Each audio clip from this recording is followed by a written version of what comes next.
Today we're talking about a video that shows bird-like UFOs in Mexico. That and other space and UFO news right now on Spacing Out.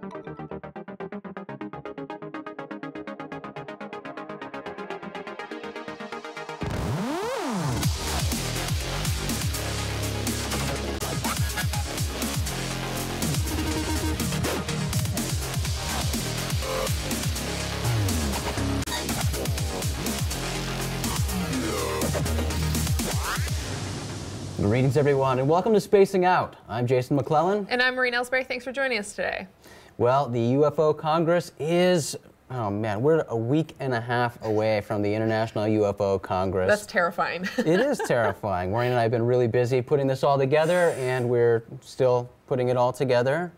But I hope you're all excited for it. If you're not sure what the Congress is, go to the Congress website, ufocongress.com. It's got all the details of the speakers, all the people who are going to be there, what they're going to be talking about. And as we've mentioned on this show, we're both really excited for the Skywatch that's going to be happening. Friday, March 1st. We haven't picked out where that's going to take place. Finally, yeah. Finally, so that's going to be exciting. And it is a free event. UFOcongress.com has all the information. Come out and see us at the event. Well, Maureen, let's talk about some of the news stories that have made headlines recently.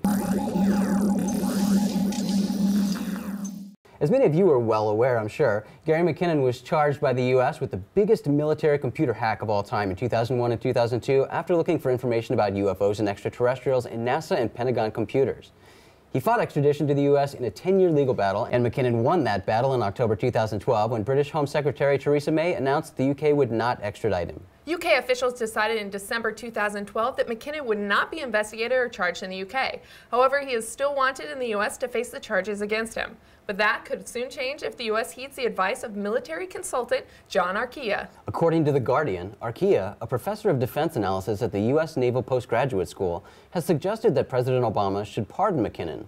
Arquilla believes pardoning McKinnon would be a gesture that could improve relations between hackers and the government, which would make it easier for the government to attract hackers to government jobs. Arquilla recently wrote, if the notion of trying to attract master hackers to our cause is ever to take hold, this might be just the right case in which President Obama should consider using his power to pardon. As The Guardian points out, Arquilla coined the term cyber warfare and has advised the Obama administration on it. He told The Guardian last July that the U.S. should recruit rather than prosecute top hackers in the same way it enlisted German rocket scientists after the Second World War. Tom DeLonge fans were teased last week when the musician uploaded a photo of his studio to his account on the photo app sharing site, Instagram. The description published with the photo simply reads, "My studio, my office, my home away from home. Hashtag Jupiter sound, hashtag working on UFO film." It's this hashtag working on UFO film that has curious fans buzzing on the internet. So is DeLonge really working on a movie about UFOs? That's the question his fans are asking. There isn't any additional information currently available that would shed any light on the mystery, but those familiar with DeLonge, who is known by many as the vocalist and guitar player in the band Blink-182, are quite aware of his affinity for UFO research. In other news, scientists announced the latest findings from NASA's Kepler Space Telescope last week. According to the data, 6% of red dwarf stars have planets that are both the right size and temperature to be Earth-like and potentially habitable. And Space.com explains that this translates to an estimated 4.5 billion alien Earths spread throughout the galaxy. The data also suggests the closest Earth-like planet could be as little as 13 light years away. As the Los Angeles Times explains, that's still a distance of about 76 trillion miles. But in the context of our vast universe, it's practically right next door. The new findings were announced on Wednesday, February 6th, and will be published in the Astrophysical Journal. 8 strange UFOs were captured on video over Mexico on January 26. A handful of media outlets published stories about these UFOs, describing them as bird-like. The International Business Times describes that the 8 objects seen in the video are shown flying in a synchronized manner, which could be mistaken for birds. And that's because these UFOs are most likely a flock of birds, pelicans to be more specific. But the International Business Times continues, but a closer look revealed that the wing-like structures attached to each object do not flap, and the rest of the body seems to emit fluorescent light. The objects change the course of flight together, making it appear as if they were controlled by intelligence. Agreeing with his sentiment, the website UFO Sightings Daily posted, "At first glance, I made the mistake of assuming that this was a video of seagulls. I was mistaken. Not a single one of them flapped like a bird would. These objects appear to be a fleet of UFOs or even possibly DARPA drones being tested in Mexico. Notice how the UFOs or drones synchronize in flight and clearly show that they are controlled by intelligence. They also look a little like the secret aircraft, the TR-3B. Although it's possible that these UFOs are some unknown mechanical craft, the evidence suggests these 8 UFOs comprise a flock of birds. Even Miguel Aguia, the individual who shot the video, describes the object as looking like birds. But he, like UFO Sightings Daily and the International Business Times, cite the noted lack of wing flapping to rule out birds. Several birds, however, have the ability to glide through the sky for extended periods without flapping their wings. The American white pelican is one such bird, and it bears a striking resemblance to the objects in the video. According to the University of Michigan's Museum of Zoology, American white pelicans fly gracefully, spreading their wings and sliding onto the water on their feet as they land. Flight is usually in linear formations or forming a V. They flap and glide and may soar on days when they take advantage of updrafts. With everyone describing these UFOs as bird-like, well, if they look like pelicans and soar like pelicans, then they're probably pelicans. And if you're doubtful, we have a couple videos on our website, openminds.tv, showing pelicans in flight.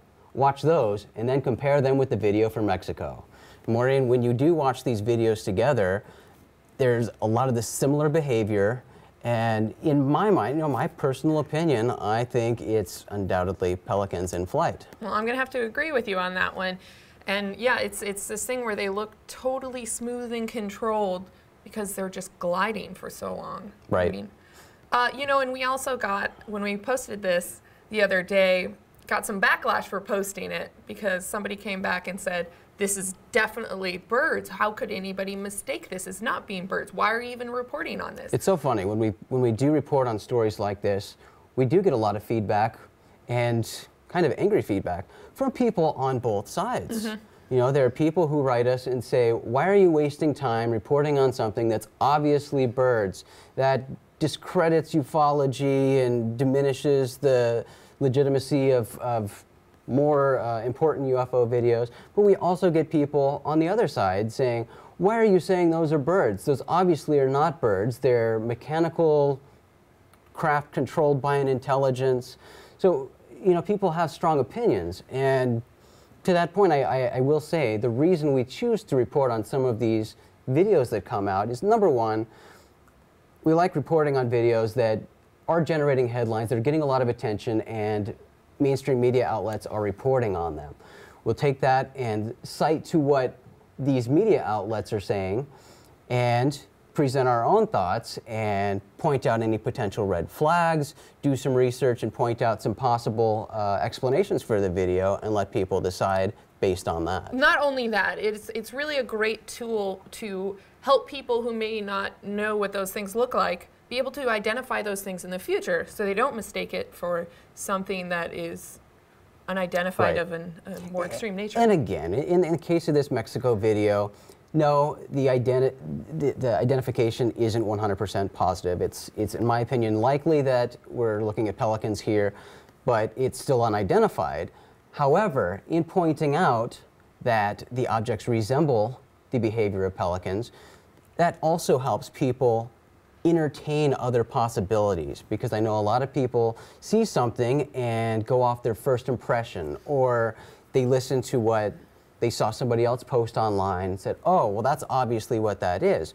It may be the case, but it's important to see other possibilities as well and entertain those and then form your opinion based on that. Yeah. I think a lot of people have a fixed focus when they see these things. They go with their gut and it's just, they don't want to entertain anything else. That's the way it's always going to be. Yeah. But let's talk about this. Have you emailed Tom about this UFO film? Tom DeLonge working on a UFO movie. I have not emailed Tom, our buddy Tom DeLonge here. We had certainly a good time talking with him about UFOs, and as we pointed out, it's certainly something that he's passionate about and wishes he could spend more time on. He's obviously doing something. He's doing something, and I don't know if this is something specifically a project on its own, a UFO film, or if it is tied in with his band, Angels and Airwaves. Yeah, maybe it's a music video. Because Angels and Airwaves does like to focus on more visual aspects. They have done films before. They did Love, a movie about an astronaut in space. So it's possible that this could be a project in conjunction with an Angels and Airwaves musical project. Most likely. Which is also what his UFO website, or his strange news website, Strange Times, was. It was a project sort of in conjunction with his band Angels and Airwaves. So I'm suspecting it's a tie-in there with Angels and Airwaves, but we're just guessing here. But we'll try to get some answers from him, because that's interesting and a lot of people are interested in it. I couldn't believe how much the internet exploded last week when he just posted that little hashtag working on UFO film. People freaked out. He knows how to tease people. He really does. Well, those are the stories for today. Be sure to check out openminds.tv, that's our website, for all the latest news. And for those of you in the Phoenix area, Jason and I will be downtown Tempe on Thursday, February 21st for Geeks Night Out. And that's part of the Arizona Sci-Tech Festival, so we're super excited about doing that. And we'll also be there with the new Open Minds UFO Hunting ATV equipped with a FLIR camera system. That's so awesome. So this is a free event. Come out and say hi if you're in the area. We'd love to see you. And if you want to see our new ATV and its FLIR system in action and you can't make it out to this event, come to the International UFO Congress at the end of the month, because we'll also have it there. Well, that's it for this episode. Make sure to subscribe to our channel if you haven't done so already, and remember to leave us your feedback in the comments below. Thanks for watching. I'm Maureen Elsberry. And I'm Jason McClellan, and we will see you in the future.